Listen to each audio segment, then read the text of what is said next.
ॐ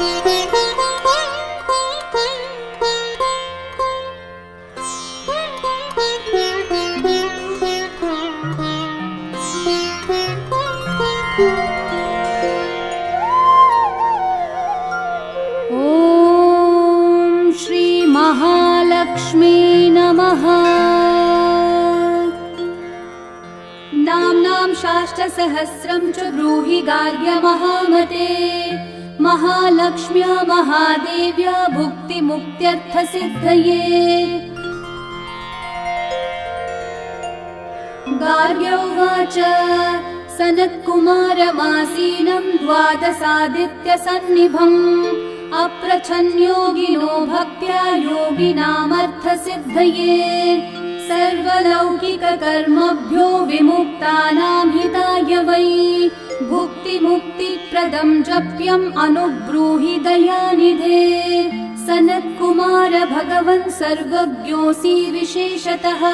आस्तिक्यसिद्धये नूनां क्षिप्रधर्मार्थसाधनम्। खिद्यन्ति मानवः सर्वे धनाभावेन केवलम् सिद्ध्यन्ति धनिनो न्यस्य नैव धर्मार्थकामनाः। दारिद्र्यध्वंसिनी नाम केन विद्या प्रकीर्तिता केन वा ब्रह्मविद्यापि केन मृत्युविनाशिनी। सर्वासां सारभूतैका विद्यानां केन कीर्तिता प्रत्यक्षसिद्धिदा ब्रह्मन् तामाचक्ष्वदयानिधे। साधु पृष्टं महाभागा सर्वलोकहितैषिणः महातामेष धर्मश्च ज्ञान्येषामिति मे मतिः। ब्रह्म विष्णु महादेव माहेन्द्रादिमहात्मभिः सम्प्रोक्तं कथयाम्याद्य लक्ष्मी नाम सहस्रकम्। यस्योच्चारणमात्रेण दारिद्र्योन्मुच्यते नरः किं पुनस्तज्जपाजापि सर्वेष्टार्थानवाप्नुयात्। अस्य श्रीलक्ष्मी दिव्यसहस्रनाम स्तोत्र महामन्त्रस्य आनन्दकर्दमचिक्लीतेन्दिरासुतादयो महात्मानो महर्ष्यः अनुष्ठुप् छन्दः। विष्णुमाया शक्तिः महालक्ष्मी परा देवता। श्री महालक्ष्मी प्रसाद द्वारा सर्वेष्टार्थ सिद्ध्यर्थे जपे विनियोगः। ध्यानम् पद्मनाभप्रियां देवीं पद्माक्षीं पद्मवासिनीं पद्मवक्त्रां पद्महस्तां वन्दे पद्मामहर्निशम्। पूर्णेन्दुवदनां दिव्यरत्नाभरणभूषितां वरदाभयहस्ताढ्यां ध्यायेत् चन्द्रसहोदरीम्। इच्छारूपां भगवतः सच्चिदानन्दरूपिणीं सर्वज्ञां सर्वजननीं विष्णुवक्षस्थलालयां। दयालुमानिशं ध्यायेत् सुखसिद्धिस्वरूपिणीं नित्यागतानन्तनित्यानन्दिनी जनरञ्जिनी नित्यप्रकाशिनी चैव स्वप्रकाशा स्वरूपिणी। महालक्ष्मीर्महाकाली महाकन्या सरस्वती भोगवैभवसन्धात्री भक्तानुग्रहकारिणी।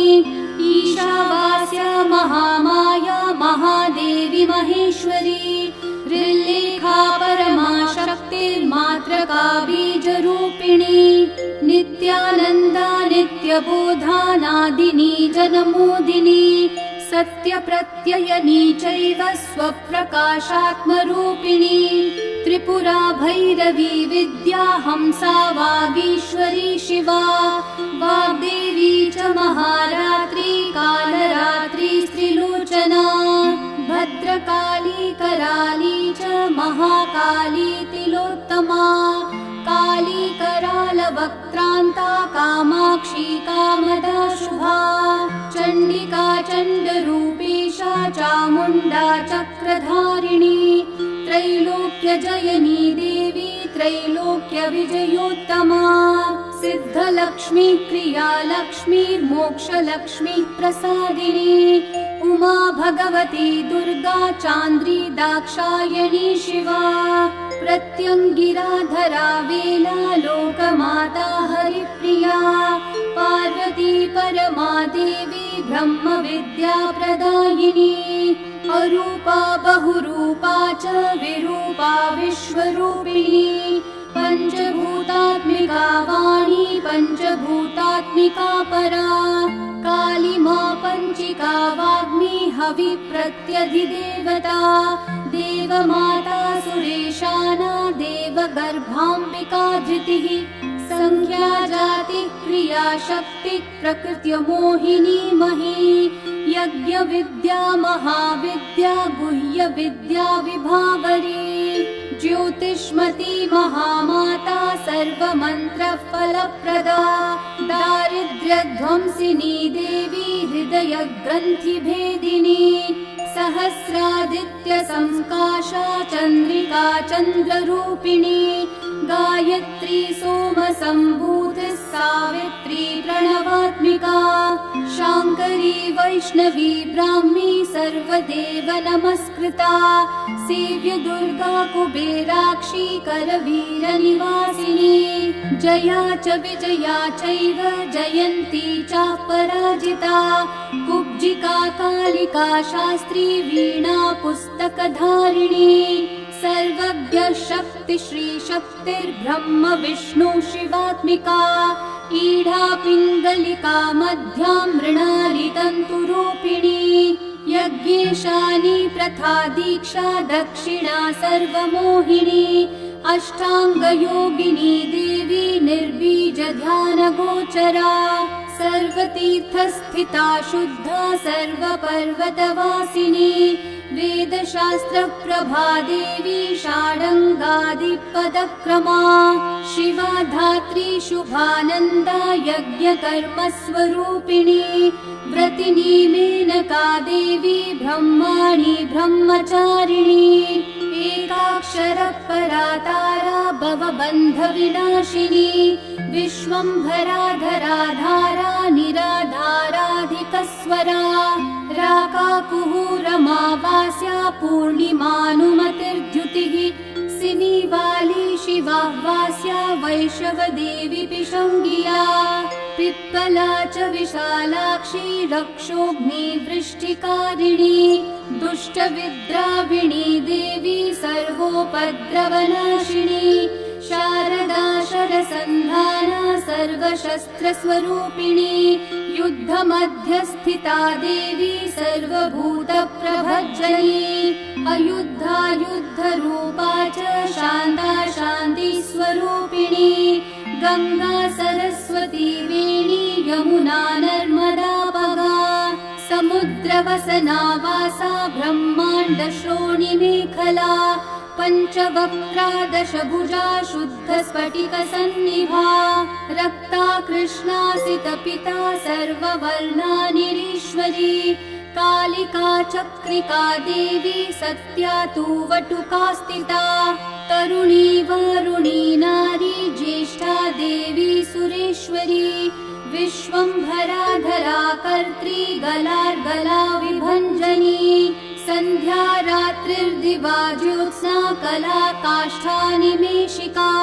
ऊर्वी कात्यायनी शुभ्रा संसारार्णवतारिणी कपिला कीलिका शोका मल्लिका नवमल्लिका देविका नन्दिका शान्ता भञ्जिका भयभञ्जिका कौशिकी वैदिकी देवी शौरी रूपाधिकातिभा दिग्वस्त्रा नववस्त्रा च कन्यका कमलोद्भवा श्री सौम्यलक्षणातीत दुर्गा सूत्र प्रबोधिका श्रद्धा मेधा प्रज्ञा धारणा कान्तिरेव च श्रुतिस्मृतिर्धन्या भूतिरिष्टिर्मनीषिणी विरक्तिर्व्यापिनी माया सर्वमाया प्रभञ्जनी महेन्द्री मन्त्रिणी सिंही चेन्द्रजालस्वरूपिणी अवस्थात्रय निर्मुक्ता गुणत्रय विवर्जिता ईशणात्रय निर्मुक्ता सर्वरोग विवर्जिता योगी ध्यान रम्या च योगध्यानपरायणा त्रयी शिखा विशेषज्ञा वेदान्तज्ञानरूपिणी भारती कमला भाषा पद्मा पद्मवती कृतिः गौतमी गोमती गौरी ईशानाहं सवाहिनी नारायणी प्रभाधारा जाह्नवी शङ्करात्मजा चित्रघण्टा सुनन्दाक्षी मानवी मनुसंभवा स्तम्भिनी क्षोभिनी मारी ब्राह्मिणी शत्रुमारिणी मोहिनी द्वेषिणी वीरा अघोरा रुद्ररूपिणी रुद्रैकादशिनी पुण्या कल्याणी लाभकारिणी देवदुर्गा महादुर्गा स्वप्नदुर्गाष्टभैरवी सूर्यचन्द्राग्निरूपा च ग्रहनक्षत्ररूपिणी बिन्दुनादकलातीता बिन्दुनादकलात्मिका दशवायुजयाकारा कला षोडश संयुता काश्यपी कमला देवी नादचक्रनिवासिनी मृडाधारा स्थिरा गुह्या देविका चक्ररूपिणी अविद्या शार्वरी भुञ्जा जम्भासुरनिबर्हिणी श्रीकाया श्रीकला शुभ्रा कर्म निर्मूलकारिणी आदिलक्ष्मी गुणाधारा पञ्चब्रह्मात्मिका परा श्रुतिर्ब्रह्ममुखा वासा सर्वसम्पत्तिरूपिणी मृतसञ्जीवनी मैत्री कामिनी कामवर्जिता निर्वाणमार्गदा देवी हंसिनी काशिका क्षमा सपर्या गुणिनी भिन्ना निर्गुणा खण्डिता शुभा स्वामिनी वेदिनी शक्या शाम्बरी चक्रधारिणी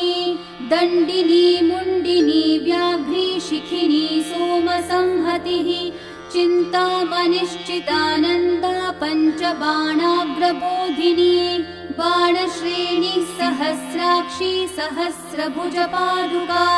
सन्ध्यावलिस्त्रिसन्ध्याख्या ब्रह्माण्डमणिभूषणा वासवी वारुणी सेना कुलिका मन्त्ररञ्जनी जितप्राणस्वरूपा च कान्ता काम्यवरप्रदा मन्त्रब्राह्मण विद्यार्थी नादरूपा हविष्मती आथर्वणि श्रुतिशून्या कल्पनावर्जिता सती सत्ता जाति प्रमामेया प्रमिति प्राणदा गतिः अवर्णा पञ्चवर्णा च सर्वदा भुवनेश्वरी त्रैलोक्यमोहिनी विद्या सर्वभर्त्री क्षराक्षरा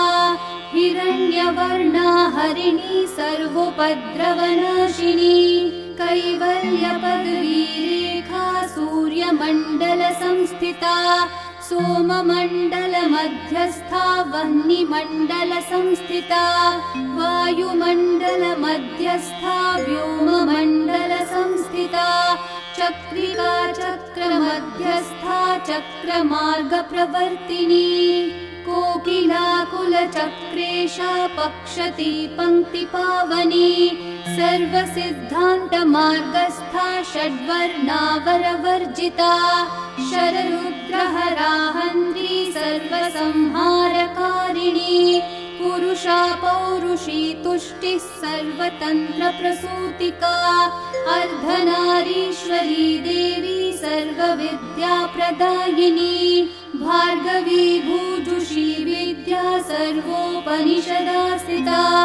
व्योमकेशाखिलप्राणा पञ्चकोशविलक्षणा पञ्चकोशात्मिका प्रत्यक् पञ्चब्रह्मात्मिका शिवा जगज्जराजनित्री च पञ्चकर्मप्रसूतिका वाग्देव्याभरणाकारा सर्वकाम्यस्थिता स्थितिः अष्टादश चतुष्षष्टि पीठिका विद्यया युता कालिका कर्षणश्यामा यक्षिणी किन्नरीश्वरी केतकी मल्लिका शोका वाराही धरणी ध्रुवा नारसिंही महोघ्रास्या भक्तानामार्तिनाशिनी अन्तर्बला स्थिरा लक्ष्मीर्जरामरणनाशिनी श्रीरञ्जिता महाकाया सोमसूर्याग्निलोचना अदितिर्देवमाता च अष्टपुत्राष्टयोगिनी अष्टप्रकृति अष्टाष्ट बिभ्राजद्विकृतिकृतः दुर्भिक्षध्वंसिनी देवी सीता सत्या च रुक्मिणी ख्यातिजा भार्गवी देवी देवयोनिस्तपस्विनी शाकम्भरी महाशोणा गरुडोपरि संस्थिता सिंहगा व्याघ्रगा देवी वायुगा च महादृगा अकारादिक्षकारान्ता सर्वविद्याधिदेवता मन्त्रव्याख्यान निपुणा ज्योतिश्शास्त्रैकलोचना ईडा पिङ्गलिका मध्या सुषुम्ना ग्रन्थिभेदिनी कालचक्राशयोपेता कालचक्रस्वरूपिणी वैशारदीमती श्रेष्ठा वरिष्ठा सर्वदीपिका वैनायकी वरारोहा श्रोणिवेला बहिर्बलिः जम्बिनी जिह्मणी जम्भकारिणी गणकारिका शरणी चक्रिकानन्ता सर्वव्याधि चिकित्सकी देवकी देवसंकाशा वारिधि करुणाकरा शर्वरी सर्वसम्पन्ना सर्वपापप्रभञ्जनी एकमात्रा द्विमात्रा च त्रिमात्रा च तथा परा अर्धमात्रा परा सूक्ष्मा सूक्ष्मार्थार्थपरा परा एकवीरा विशेषाख्या षष्ठी देवी मनस्विनी नैष्कर्म्या निष्कला लोका ज्ञानकर्माधिका गुणा सम्बन्ध्वानन्द सन्दोहा व्योमाकारा निरूपिता गद्यपद्यात्मिका वाणी सर्वालङ्कार संयुता साधुबन्धपदन्यासा सर्वोको घटिकावलिः षट्कर्मा कर्कशाकारा सर्वकर्म विवर्जिता आदित्यवर्णा चापर्णा कामिनी वररूपिणी ब्रह्माणी ब्रह्मसन्ताना वेदवागीश्वरी शिवा पुराणन्यायमीमांसा धर्मशास्त्रागमश्रुता सद्यो वेदवती सर्वा हंसि विद्याधिदेवता विश्वेश्वरी जगद्धात्री विश्वनिर्माणकारिणी वैदिकी वेदरूपा च कालिका कालरूपिणी नारायणी महादेवी सर्वतत्त्वप्रवर्तिनी हिरण्यवर्णरूपा च हिरण्यपदसम्भवा कैवल्यपदवी पुण्या कैवल्यज्ञानलक्षिता ब्रह्मसम्पत्तिरूपा च ब्रह्मसम्पत्तिकारिणी वारुणी वारुणाराध्या सर्वकर्मप्रवर्तिनी एकाक्षरपरा युक्ता सर्वदारिद्र्यभञ्जिनी पाशाङ्कुशान्विता दिव्या वीणा व्याख्याङ्क्षसूत्रभृत् एकमूर्तिस्त्रयी मूर्तिर्मधुकैटभभञ्जनी साङ्ख्या साङ्ख्यवती ज्वाला ज्वलन्ती कामरूपिणी जाग्रन्ती सर्वसम्पत्तिः सुषुप्तान्वेष्टदायिनी कपालिनी महादंष्ट्रा भ्रुकुटी कुटिलानना सर्वावासा सुवासा च भृत्यशिष्टश्च चक्री चन्दोगणप्रतिष्ठा च कल्माशी करुणात्मिका चक्षुष्मती महाघोषा खड्गचर्मधरा शनिः शिल्पवैचित्र्यविद्योता सर्वतो भद्रवासिनी अचिन्त्यलक्षणाकारा सूत्रभाष्यनिबन्धना सर्ववेदार्थसम्पत्तिः सर्वशास्त्रार्थमातृका अकारादीक्षकारान्तः सर्ववर्णकृतस्थला सर्वलक्ष्मी सदानन्दा सारविद्या सदाशिवा सर्वज्ञा सर्वशक्तिश्च खेचरी रूपगोचरिता अणिमादिगुणोपेता पराकाष्ठा परा गतिः हंसयुक्तविमानस्था हंसारूढा शशिप्रभा भवानी वासना शक्तिराकृतिस्थाखिलाखिला तन्त्रहेतुर्विचित्राङ्गी व्योमगङ्गा विनोदिनी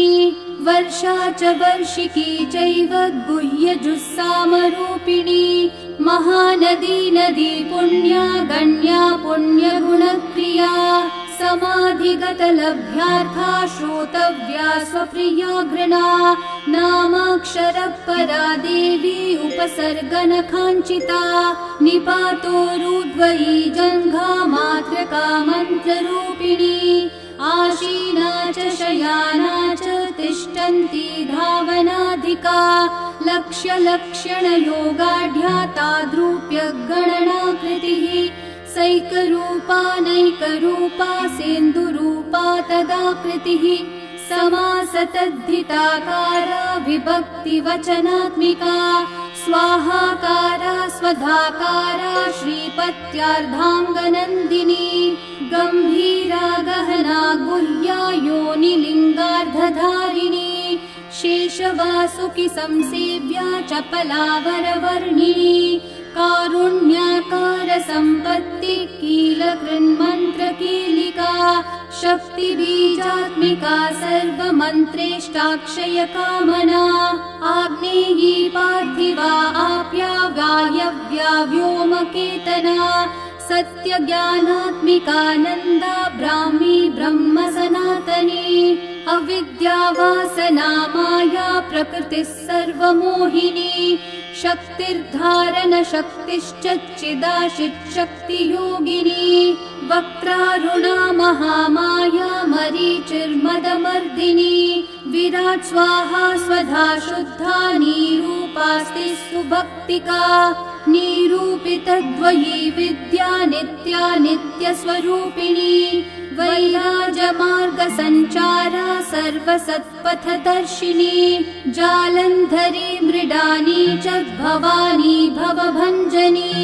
त्रैकालिकज्ञानतन्तुस्त्रिकालज्ञानदायिनी नादातीता स्मृतिप्रज्ञा धात्रीरूपा त्रिपुष्करा पराजिता विधानज्ञा विशेषितगुणात्मिका हिरण्यकेशिनी हेम ब्रह्मसूत्रविचक्षणा असङ्ख्येय पराधान्तस्वरव्यञ्जनवैखरी मधुजिह्वा मधुमती मधुमासोदया मधुः माधवी च महाभागा मेघगम्भीरनिस्वना ब्रह्म विष्णु महेशादि ज्ञातव्यातविशेषगा नाभो वह्निशिखाकारा ललाटे चन्द्रसन्निभा भ्रूमध्ये भास्कराकारा सर्वताराकृतिर्हृदि कृत्तिकादिभरण्यान्तर्नक्षत्रेष्ट्यार्चितोदया ग्रहविद्यात्मिका ज्योतिर्ज्योतिर्विन्मति जीविका ब्रह्माण्डगर्भिणी बाला सप्तावरणदेवता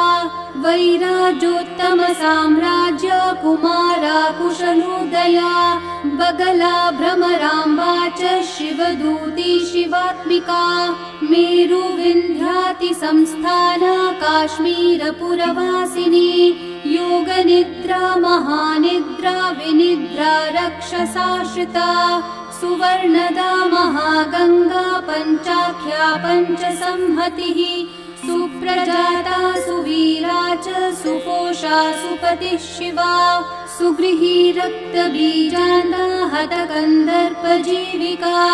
समुद्रव्योम मध्यस्था समबिन्दु समाश्रया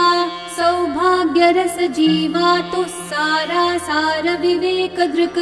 त्रिवल्यादि सुपुष्टांगा भारती भरताश्रिता नाद ब्रह्ममयी विद्या ज्ञान ब्रह्ममयी परा ब्रह्मनाडी निरुक्तिश्च ब्रह्म कैवल्य साधनम् कालिकेय महोदार वीर्य विक्रम रूपिणी वडवाग्नि शिखा महावक्त्रा महाकवलतर्पणा महाभूता महादर्पा महासारा महाकृतः पञ्चभूतं महाग्रासा पञ्चभूतादिदेवता सर्वप्रमाणा सम्पत्तिः सर्वरोगप्रतिक्रिया ब्रह्माण्डान्तर्बहिर्व्याप्ता विष्णुवक्षो विभूषिणी शाङ्करी विधिवक्त्रस्था प्रवरावरहेतुकी हेममाला शिखामाला त्रिशिखा पञ्चमोचना सर्वागमः सदाचारा मर्यादा यातु भञ्जनी पुण्यश्लोकप्रबन्धाढ्या सर्वान्तर्यामि रूपिणी सामगानसमाराध्या श्रोत्रकर्णरसायना जीवलोकैकजीवातुर्भद्रोदारविलोकना तडित्कोटिलसत्कान्तितरुणी हरिसुन्दरी मीननेत्रा च सेन्द्राक्षी विशालाक्षी सुमङ्गला सर्वमङ्गलसम्पन्ना साक्षान्मङ्गलदेवता देहहृद्दीपिका दीप्तिर्जिह्वा पापप्रणाशिनी अर्धचन्द्रोल्लसद्रंष्टा यज्ञवाटी विलासिनी महादुर्गा महोत्साहा महादेवबलोदया डाकिनीढ्या शाकिनीढ्या साकिनीढ्या समस्तजुट निरङ्कुशा नाकिवन्द्या राडाधाराधिदेवता भुवनज्ञानिनी श्रेणी भुवनाकारवल्लरी शाश्वती शाश्वताकारा लोकानुग्रहकारिणी सारसी मानसी हंसी हंसलोकप्रदायिनी चिन्मुद्रालङ्कृतकरा कोटिसूर्यसमप्रभा सुखप्राणि शिरोरेखा नददृष्टप्रदायिनी सर्वसाङ्कर्यदेशाग्नि ग्रहोपद्रवनाशिनी क्षुद्रजन्तुभयग्नि च विषरोगादिभञ्जनी सदा शान्ता सदा शुद्धा गृहचित्रनिवारिणी कलिदोषप्रशमनी कोलाहलपुरस्थिता गौरी लाक्षणिकी मुख्या जगन्याकृतिवर्जिता माया विद्या मूलभूता वासवी विष्णुचेतना वादिनी वसुरूपा च वसुरत्नपरिच्छदा छान्दसी चन्द्रहृदया मन्त्रस्वच्छन्दभैरवी वनमाला वैजयन्ती पञ्चदिव्यायुधात्मिका पीताम्बरमयी चञ्चत्कौस्तुभा हरिकामिनी नित्या तथ्या रमा रामा रमणी मृत्युभञ्जनी ज्येष्ठा काष्ठा धनिष्ठान्ता शराङ्गी निर्गुणप्रिया मैत्रेया मित्रविन्दा च शेष्यशेषकलाशया वाराणसी वासलम्याचार्यवर्तजनस्तुता जगदुत्पत्तिसंस्थानः संहारत्रयकारणम् त्वयम्ब विष्णु सर्वस्वं नमस्तेऽस्तु महेश्वरी नमस्ते सर्वलोकानां जनन्यै पुण्यमूर्तये सिद्धलक्ष्मीर्महाकाली महालक्ष्मी नमोऽस्तुते सद्योजातादिपञ्चाग्निरूपा पञ्चकपञ्चकम् यन्त्रलक्ष्मीर्भवत्यादिराध्याध्येते नमो नमः सृष्ट्यादिकारणाकार वितते दोषवर्जिते जगल्लक्ष्मीर्जगन्मातर्विष्णुपत्नी नमोऽस्तुते नवकोटि महाशक्ति समुपास्य पदाम्बुजे कनत्सौवर्णरत्नाढ्ये सर्वाभरणभूषिते अनन्तनित्यमहर्षि प्रपञ्चेश्वर नायकी अत्युच्छ्रितपदान्तस्थे परमव्योमनायकी नाकपृष्ठगताराध्ये विष्णुलोकविलासिनी वैकुण्ठराजमहर्षि श्रीरङ्गनगराश्रिते रङ्गनायकि भूपुत्री कृष्णे वरदवल्लभे कोटिब्रह्मादिसंसेव्ये कोटिरुद्रादिकीर्तिते मातुलुङ्गमयं खेटं सौवर्ण्यशशकं तथा पद्मद्वयं पूर्णकुम्भं कीरं च वरदाभये पाशम् अंकुशकं शङ्खं चक्रं शूलं कृपालिकां धनुर्बाणौ चाक्षमालां चिन्मुद्रामपि बिभ्रति अष्टादशभुजे लक्ष्मी महाष्टादशपीठगे भूमिनीलादिसंसेव्ये स्वामि चित्तानुवर्तिनि पद्मे पद्मालये पद्मे पूर्णकुम्भाभिषेचिते इन्दिरेन्दिराभाक्षि क्षीरसागरकन्यके भार्गवी त्वं स्वतन्त्रे च वशीकृत्य जगत्पतिः मङ्गलं मङ्गलानां त्वं देवतानां च देवता त्वमुत्तमोत्तमानां च त्वं श्रेयः परमामृतम् धनधान्याभिवृद्धश्च सर्वभौमसुखोच्छ्रया आन्दोलिकादिसौभाग्यं मत्ते भाति महोदयः पुत्रपौत्राभिवृद्धिश्च विद्याभोगबलादिकम् आयुरारोग्यसम्पत्तिरष्टैश्वर्यं त्वमेव हि परमेश विभूतिश्च सूक्ष्मात् सूक्ष्मतरा गतिः सदयापाङ्गसन्दत्त ब्रह्मेन्द्रान्दिपदस्थितिः अव्याहतं महाभाग्यं त्वमेवाक्षोभ्यविक्रमः समन्वयश्च वेदानामविरोधस्त्वमेव हि निःश्रेयसपदप्राप्ति साधनं फलमेव च श्रीमन्त्रराजराज्ञी च श्रीविद्याक्षेमकारिणी श्रीं बीजजपसन्तुष्टा ऐह्रीं श्रीं बीजपालिका प्रपत्तिमार्गसुलभा विष्णुप्रथमकिङ्करी क्लींकारार्थसवित्री च सौमङ्गल्याधिदेवता श्रीषोडशाङ्करी विद्या श्रीयन्त्रपुरवासिनी सर्वमङ्गलमाङ्गल्ये शिवे सर्वार्थसाधिके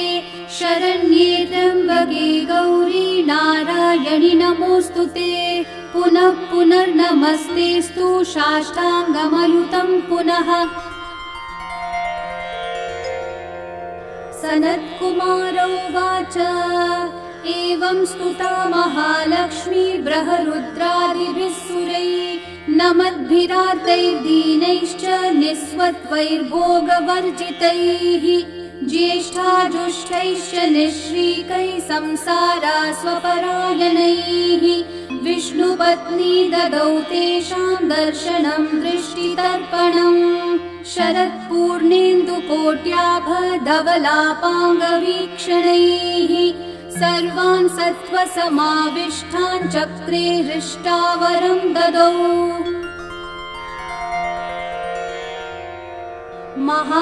महालक्ष्मीरोवाच नाम्नां साष्टसहस्रं मे प्रमादाद्वापि यः सकृत् कीर्तयेतत्कुले सत्यं वसाम्याचन्द्रतारकम् किं पुनर्नियमा जप्तुर्मदेकः शरणस्य च मातृवत्सानुकम्पाहं पोषकी स्यामहर्निशम् मन्नामस्तव तां लोके दुर्लभं नास्ति चिन्तितम् मत्प्रसादेन सर्वेऽपि स्वस्वेष्टार्थमवाप्स्यथ लुप्तवैष्णवधर्मस्य मद्व्रतेष्वकीर्णनः भक्तिप्रपत्तिहीनस्य वन्द्यो नाम्नां स्तवोऽपि मे तस्मादवश्यं तैर्दोषैर्विहीनः पापवर्जितः जपेत् साष्टसहस्रं मे नाम्नां प्रत्यहमादरात् साक्षादलक्ष्मीपुत्रोऽपि दुर्भाग्योऽप्यलसोऽपि वा अप्रयत्नापि मूढोऽपि विकलपतितोऽपि च अवश्यं प्राप्नुयात् भाग्यं मत्प्रसादेन केवलम्